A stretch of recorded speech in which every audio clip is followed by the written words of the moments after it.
నమస్కారం. ఈ ఆయుర్వేద హాస్పిటల్ను ఆశ్రయించిన పేషెంట్లు వారి అనుభవాలు పంచుకోవడం జరిగింది. వారు చూసిన ఫలితం ఆధారంగా వారు ఏమంటున్నారంటే, నా పేరు తాడి లక్ష్మీనారాయణ రెడ్డి. పేషెంట్ నా భార్య తాడి కృష్ణవేణి. మాది నేటివ్ రాయవరం ఉండే కోనసీమ జిల్లా. నా భార్యకి కొంచెం ఈ మధ్యలో ఆరోగ్యం సరిగ్గా లేకపోతే డాక్టర్ గారి దగ్గరికి తీసుకెళ్ళడం జరిగింది. ఆయన అల్ట్రాసౌండ్ స్కానింగ్ చేశారండి. CA 125 ఓవేరియన్ క్యాన్సర్ 553 గ్రాములు వచ్చింది. ఆయన వెంటనే కీమో పెట్టేశారు. తక్కువ డోసులో పెట్టారు. అలాగా తక్కువ డోసు పెట్టి 3 కీమోలు పెట్టారండి. కొంచెం డోసు పెంచి మళ్ళీ ఇంకొక 3 పెట్టారు. బాగానే ఉందనుకున్నాం.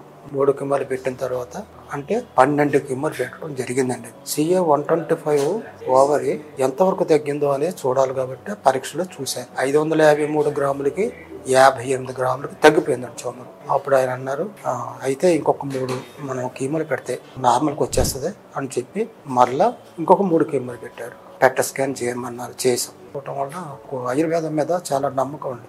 ఆ ఆయుర్వేదం మందులు మాత్రం ఈ 3 నెలలు కూడా ఆయుర్వేద మందులు వాడేసామండి. వాడిన తర్వాత మంచి చాలా బాగుందండి. మంచి పికప్ అయిపోయింది. తన పని తీసుకుంటుంది. మంచి ఆకలి తిరిగింది. నా భర్తగా నాకైనా భార్య ఇలా ఇంత చేంజ్ ఎలా వచ్చిందంటే ఆయుర్వేదమే నాకు గట్టి నమ్మకం.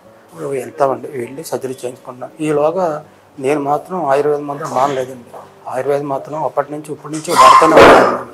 ఎందుకంటే నాకు ఆ నమ్మకం ఉందండి. ఆ మందుల వల్ల నాకు నా భార్య బాగుంది. నేను అదే పడతానని నా భార్య ఎంతో ఇది పడుతుంది అని చేత అదే జరిగిన విషయం నాకు. చూశారు కదండి, వారి మాటల్లో ఉన్న ఆత్మవిశ్వాసమే ఆయుర్వేదం సాధించిన విజయం. ఇలాంటి మరెందరో జీవితాలలో ఆయుర్వేదం వెలుగులు నింపడానికి నిరంతరం కృషి చేస్తూనే ఉంటుంది. ధన్యవాదాలు.